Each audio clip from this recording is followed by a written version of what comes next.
Yes bwana, mambo ni vipi? Mambo ni aje? Bwana, ni kwamba mnyama Simba Sport Club, Simba wa mwituni, mnyama wa mwituni, mnyama Simba Sport Club, ni kwamba hayupo kinyonge naye kweli kuelekea dirisha la kiangazi, kuelekea dirisha la usajili. Amejipanga kweli kuhakikisha anasajili wachezaji ambao ni wazuri kweli ili aendelee kutengeneza kikosi chake kuelekea msimu ujao, msimu mwingine wa 2025 na 26.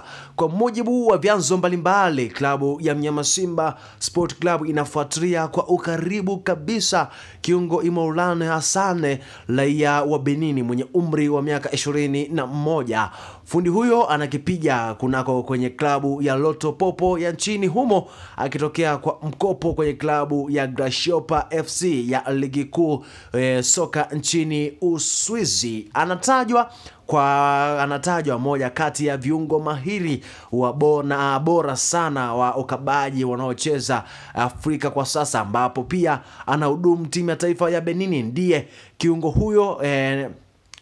kiungo huyo Simba wanawinda saini yake kuelekea msimu ujao wa 2025 2026. Mashine ya kazi ambayo inawindwa pia na vilabu mbalimbali kutoka ndani na nje ya mipaka ya Tanzania. Young Africans nao inataja kwamba ni moja ya klabu ambayo imetuma ofa kwenye klabu hiyo kuhitaji huduma ya mashine hiyo, huduma ya mchezaji huyo Imran Hassan mwenye umri wa miaka 21. Na ikumbukwe kwamba Simba Sport Club ilikuwa inawinda saini yake au inawinda huduma ya mchezaji huyo kwenye dirisha dogo la usajili, lakini ilitokea sintofahamu na Simba Sport Club kuachana na dili hilo. Sasa imerudi rasmi kuhakikisha inanasa au inapata huduma ya mchezaji huyo raia wa Benin, mchezaji ambaye anategemewa katika kikosi cha timu ya taifa ya Benin. Jambo la kusubiri na kuona kipi ambacho kitaenda kutokea kama Simba Sport Club itafanikiwa kupata